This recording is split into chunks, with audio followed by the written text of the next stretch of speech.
नमस्कार, मैं हूं आपके साथ रोहित। कई मीडिया हाउसेस ने आम चुनाव से पहले कई सर्वे किए हैं और उसके रिजल्ट चौंकाने वाले हैं। जैसे पिछली बार लोकसभा चुनाव में बिहार में आरजेडी को एक भी सीट नहीं मिली थी, लेकिन इस बार सर्वे बीजेपी जेडीयू के लिए खतरे की घंटी बने हुए हैं। ठीक उसी तरह हरियाणा का सर्वे बीजेपी के पसीने छुड़ा रहा है। चलिए बताते हैं क्या है कुछ इस सर्वे में, इस रिपोर्ट में।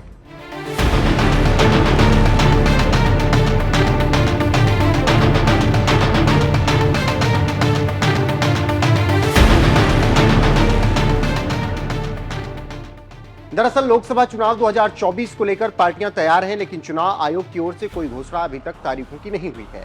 लेकिन देश में माहौल चुनाव जैसा पार्टियों ने कर दिया है और नेता एक दूसरे के ऊपर हमलावर हैं। ऐसे में कई सर्वे भी आ रहे हैं। एक सर्वे में कहा गया है कि इस बार बिहार में आरजेडी कांग्रेस गठबंधन बीजेपी को बड़ा नुकसान पहुंचा सकते हैं। वैसे ही कई और राज्यों को लेकर सर्वे सामने आए हैं जिनमें बीजेपी को घाटा मिलता दिख रहा है। ऐसे में कहा जा सकता है कि 2019 की तरह 2024 में हालत नहीं है और बीजेपी की सीटें 302 से घटकर 220 तक आ सकती हैं। उसी कड़ी में अब हरियाणा को लेकर एक सर्वे आया है जिसने बीजेपी की रातों की नींद हराम कर दी है। जी हां, आप जानते हैं कि हरियाणा में 10 लोकसभा की सीटें हैं और 2019 में सभी सीटों पर बीजेपी का कब्जा था। लेकिन इस बार का सर्वे काफी परेशान कर रहा है और कहा जा रहा है कि इस बार बीजेपी को 5 या 6 सीटों का नुकसान हो सकता है।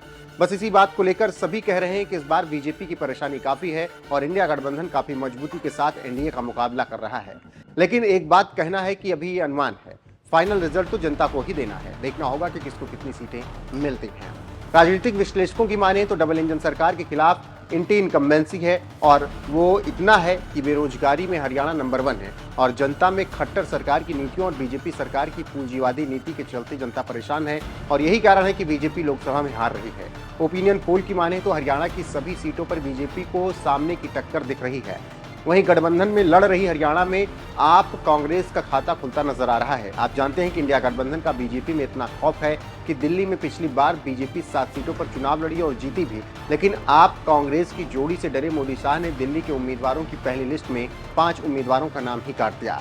चांदनी चौक से प्रवीण खंडेलवाल, उत्तर पूर्वी दिल्ली से मनोज तिवारी, नई दिल्ली से बासुई स्वराज, पश्चिमी दिल्ली से कमलजीत सहरावत, दक्षिणी दिल्ली से रामवीर विधोड़ी। तो देख लिया आपने कि इंडिया गठबंधन से क्यों डरे हुए हैं एनडीए वाले और बीजेपी वाले, और उन्होंने अपने 4 उम्मीदवारों का ही नाम बदल दिया है। 2019 में बीजेपी ने दिल्ली की सभी 7 सीटों पर कब्जा जमाया था और उसके सभी उम्मीदवार उस वक्त जीते थे, जिन्हें इस बार बीजेपी ने रिपीट नहीं किया है। चांदनी चौक से उस वक्त हर्षवर्धन थे, उत्तर पूर्वी दिल्ली से मनोज तिवारी, नई दिल्ली से मीनाक्षी लेखी, पश्चिमी दिल्ली से प्रवेश वर्मा, दक्षिणी दिल्ली से रमेश बुधियोड़ी थे। इनमें से केवल मनोज तिवारी ही अपना टिकट अब की 2024 में बचाने में कामयाब हो पाए हैं।